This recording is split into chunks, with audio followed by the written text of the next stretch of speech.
잠들지 못하는 밤, 역사 속으로의 시간여행.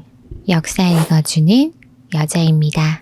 1945년 8월 6일 나가사키 원자폭탄 투하. 1945년 8월 9일 히로시마 원자폭탄 투하. 이 두 번의 원자폭탄은 계속해서 이어지던 전쟁의 종식을 가져오게 됐고요. 일본은 1945년 8월 15일 항복을 외쳤습니다. 그렇게 한반도는 36년간의 일제식민지에서 해방되었습니다. 일본의 항복 소식을 들은 함석헌 선생은 해방을 도둑같이 뜻밖에 찾아왔다라고 표현했고요. 대한민국 임시정부의 주석이었던 김구 선생도 이것은 내게는 기쁜 소식이라기보다는 하늘이 무너지는 듯한 일이었다.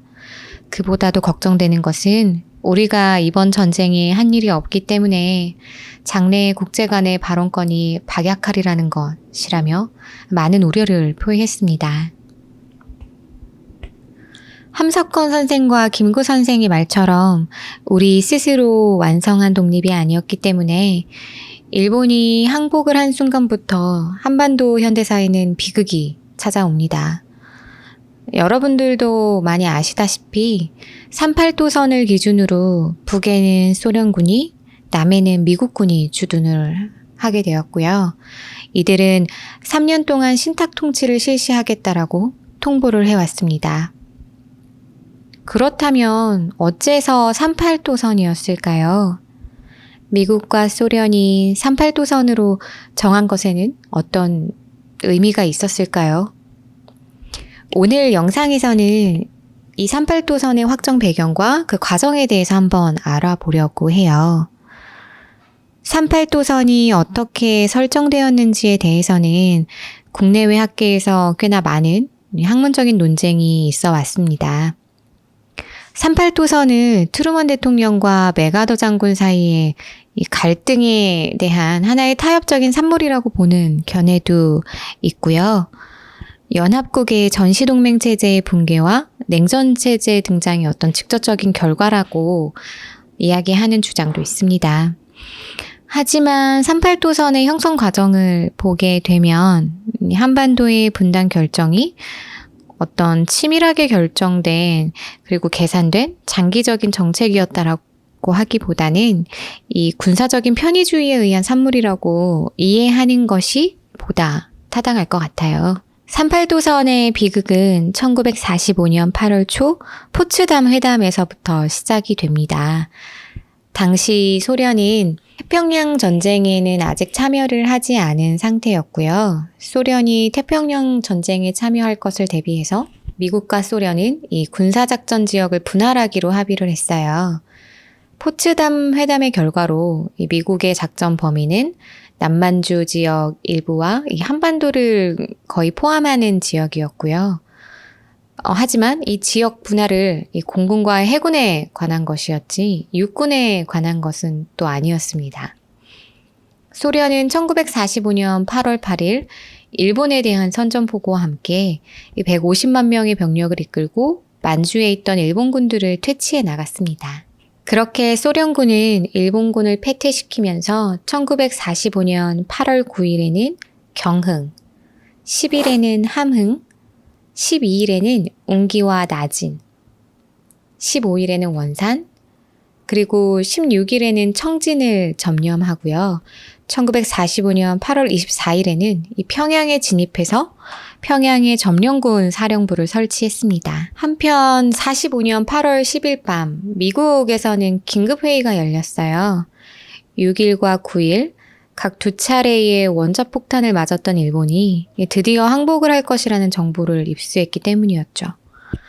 미군은 일본군이 항복을 한다면 가능한 한반도의 북쪽 지역까지 멀리 점령하고 싶어 했습니다. 트루먼 대통령은 만약 일본의 항복을 접수한 후에도 소련군이 그 지역을 점령하지 않는다면 미군은 일본이 항복한 후 즉시 다롄과 한반도에 있는 항구를 점령할 필요가 있다라고 말하기도 했습니다. 하지만 이 회의가 열렸던 8월 10일에는 이미 소련군이 한반도에 진입을 했고요. 서서히 남하를 하고 있었기 때문에 미군이 북쪽으로 진국하려면 소련군과의 마찰이 있을 수밖에 없었고요. 이 때문에 미국은 실질적인 어떤 새로운 방안들을 갈구하게 됩니다. 그 실질적인 방안이라는 것은 38도선을 미군과 소련군의 어떤 점령 경계선으로 삼는다는 방안이었어요.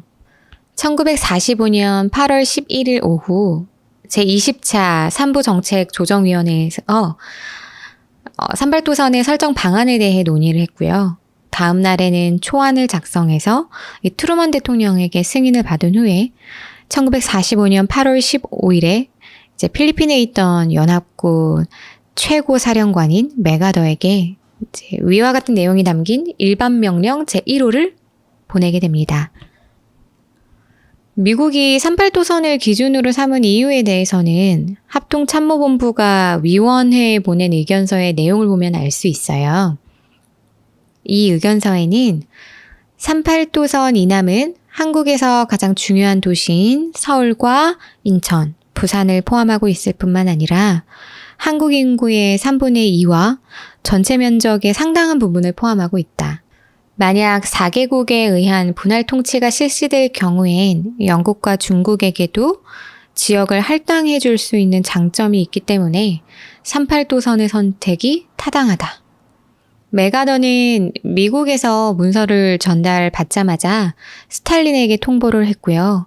스탈린은 1945년 8월 16일 이 미국의 제안에 동의한다는 내용을 워싱턴에 보냈습니다. 스탈린이 하루 만에 미국의 제안에 동의한다는 의사를 표시하자 워싱턴에서는 다소 놀랐다라는 표현이 있는데요. 미국은 소련이 38도선 이 훨씬 남쪽의 위도선을 고집할 것이라고 예상했기 때문이에요.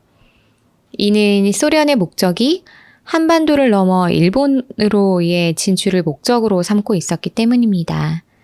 실제로 스탈린은 38도선 제안에 동의하는 회신에서 소련 군대의 일본 홋카이도 북반부 점령을 요청을 했고요.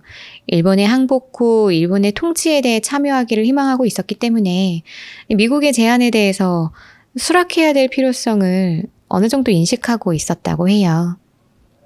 이렇듯 한국 현대사의 가장 큰 비극인 38도선은 어떠한 특정한 기획이나 한반도의 운명을 고려해서 설정한 것이 아닌 이 군사적인 어떤 편의주의의 산물이었습니다.